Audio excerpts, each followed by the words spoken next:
Hindi ka nagtatanda. Lalayas ka.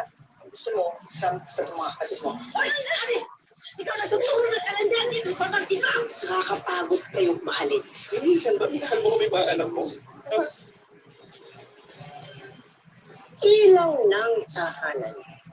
Yan ang madalas na sinasambi kapag ang pinag-uusapan ay ang ating mapagmahal na ina.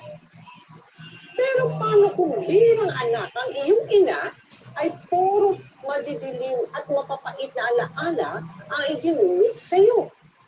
Kaya dapat pa rin ba siyang mahalin at patawarin kung ikaw ay kanyang pinagdamutan ng pagmamahal at pag-aaruga? Eh sa kanyang pagtanda, handa ka bang siya ay iyong alagaan habang unti-unti siyang nanghihina at hindi ka na niya makilala? Yan ang mga nakakaantig na tanong na bibigyan natin ng kasagutan dito sa totoong kwento ng isang lola na nag-trending ang mga video kamakailan. Naku, ginagaranti ako, lahat tayo maiiyak sa episode na ito. Kaya tayo na tutukan ang aming special Mother's Day presentation na pinamagatang ang inang walang puso na Nanay Gloria Cosipag story.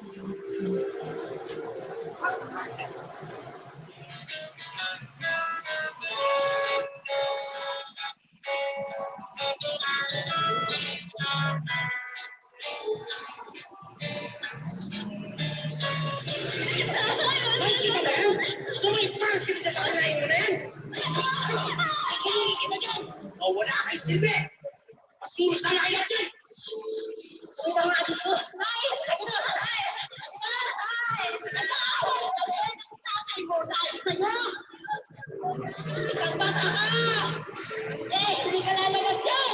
Ami, kwentuhan mo nga kami nung mga ikinuwento sa'yo ng nanay mo nung kadalagahan niya. Tita Mel, yung lagi namin naririnig na kwento niya is laging nag-aaway at laging nagiinom yung nanay niya at tatay.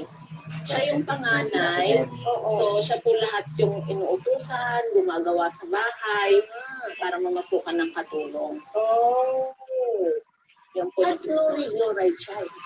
Opo, kasi grade 2 lang ang natapos. Oo. Anong katangahan yan, ha? Babae ang pangalan mo. Nene! Tapos sasabihin mo, tomboy ka. Nalilito ka lang, ha? Gutom lang yan. Lilipasin yan. Ay, hindi to gutom lang. Nagpapakatotoo ako. Saka wala naman masama sa pagiging tomboy, ah. Hindi ka sabi tomboy. Ito. Isuot mo ito. Ito ang bagay sa'yo. Hindi mo noong short na yan. Yung boses nyo naman po, baka pwedeng ibaba nyo. Nakakaya yung mga kapitbahay, pinapanood tayo dito. Eh, naman kasi pakialam nila. Dati namang malakas ang boses ko eh. Sino kasi itong si Mimi? At hindi mo, ha? Paano yung pamamasukan mo? Sa tingin mo, sino kukuha ng tomboy na kasambahay? Hindi lang naman ang pagiging kasambahay ang pangarap ko, Nay. Nilalang mo ang pagiging katulong. Yun ang pinambuhay namin sa inyo. Yung mga kamay ko na sugat-sugat. Yung likod ko na nirarayuma. Tapos ito lang isusukli nyo? Wala akong utang na loob. Lahat ng ginagawa ng tatay nyo ay para sa kinabukasan ninyo. Kaya isaksak nyo dyan sa kukote mo, ha? Na wala kayong karapatang sumuwi sa akin hanggat wala kayong ambag sa mesa. At habang narito kayo sa pamamahay ko, ako ang masusunod. Ay, tila normal na sa pamamahay nila Gloria ang ganoong klaseng pag-uusap. Pero ang masasakit na salitang ito ay aabot sa mulat at magiging mitsa ng pagkawatak-watak nila. Yan ang napapagay sa'yo. Huwag kang aalis yan. Nay, anong ginagawa niyo kay Bunny? Anong pa? Hindi kinukulong. Balik mo siya. Ano niyo ba? Shiri. Pwede na ako mag-piso. Oh, ayos. Hindi ba? 16 anyos, tatay na. Kala mo kung sinong matigas ang puto, ha? Grabe naman kayo, Nay. Ganong edad din naman po kayo ni tatay nung ikinasal kayo. Iba kami. Ginusto namin yon. At masipag kami. Eh ito, ha? Suwatin na, palabusin pa, ha? Ha? Nay! Ha? Nay! Nay, tama na po. Ano ba naman kayo? Hindi ba kayo kontento? Kinalagkad nyo doon sa labas hanggang dito, tapos kinulong ninyo. Ngayon, gagamitan nyo pa ng wall sticking? Sobra na kayo, Nay. Hindi naman hayop si Bunny. Dapat ganyan kayo. Gusto nyo yung naghihiya kayo. Nahihiya ka? Ha? Bakit? Totoo naman, ha? Ayaw mong mahiya. Huwag kang umuwi sa bahay nito, ha? Lumayas ka na! At saka, hindi ba sabi ko sa'yo, huwag kang magsusuot niyan! Kung hindi ka makakasunod sa akin, ha? Huwag kang titira sa pamamahay ko, ha? Lumayas ka rito! O ikaw! Subukan mo lumabas yan, ha?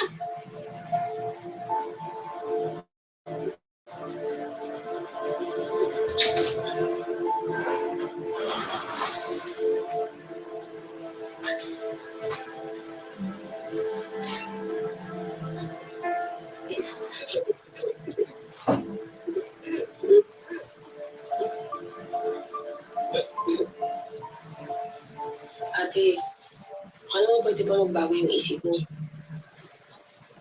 Saksawa na ako, Ami. Hindi ko na kaya si nanay. Alis na ako.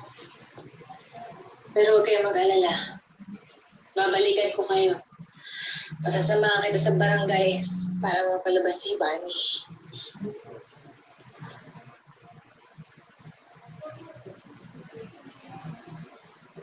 Lalayas ka.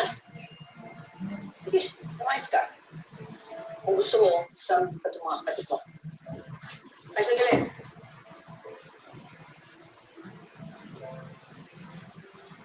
Dagdag mo pa ito para mabawasan naman ang mga labahin ko dito.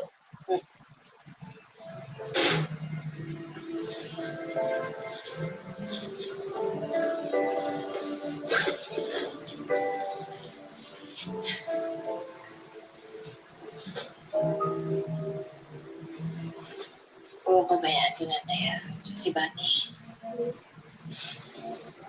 Ano pa hinihintay mo? Tingin mo, iyakan kita. Basta.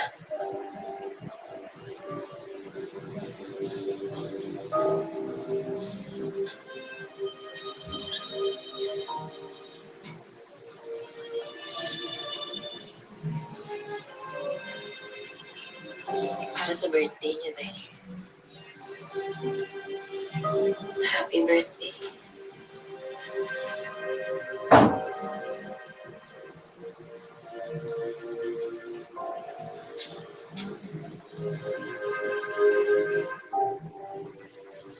Okay. Nay, bakit ba napakasama po ninyo? Anong klase po ba kayong nanay? Labo ba yung puso?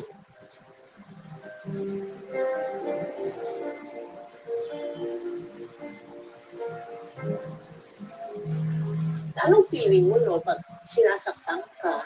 Masama yung loob ko, pero nakikita ko naman po sa lahat namin magkakapatid, ganun din yung turing niya. Oo. So lahat naman po kami, sinasaktan niya, sa pamamaraan ng disiplina niya, parang malupit po kasi. Malupit. Madi-describe.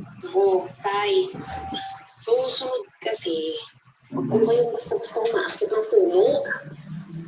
Basta nangangako ako sa'yo na kakausapin ko yung mga kapatid mo para bumalik sila dito. Pero ikaw, natis mo hindi umalis, ano? Marunong ako kasing makitungo sa nanay mo. Hindi lang magkaugali. Huwag dapat mo sa akin nalitikpan. Okay. Ano na dito? Hindi kami magkaugali ni nanay. Unang-una, hindi ako nananakit, hindi ako naninigaw, at hindi ako nananahit. Pareho kayong matapang. Matibay. Minsan, matigas ang puso. Hindi mo na nananay mo. Kasi, hindi yun nakaramdam ng pagmamahal ng bata ko sa akin. Yun na nga, tay. Bakit kasi, bakit kailangan na ibalit sa amin yung galit ko sa mga kaya tagal-tagal na yun. So, sarili na yung anak ko.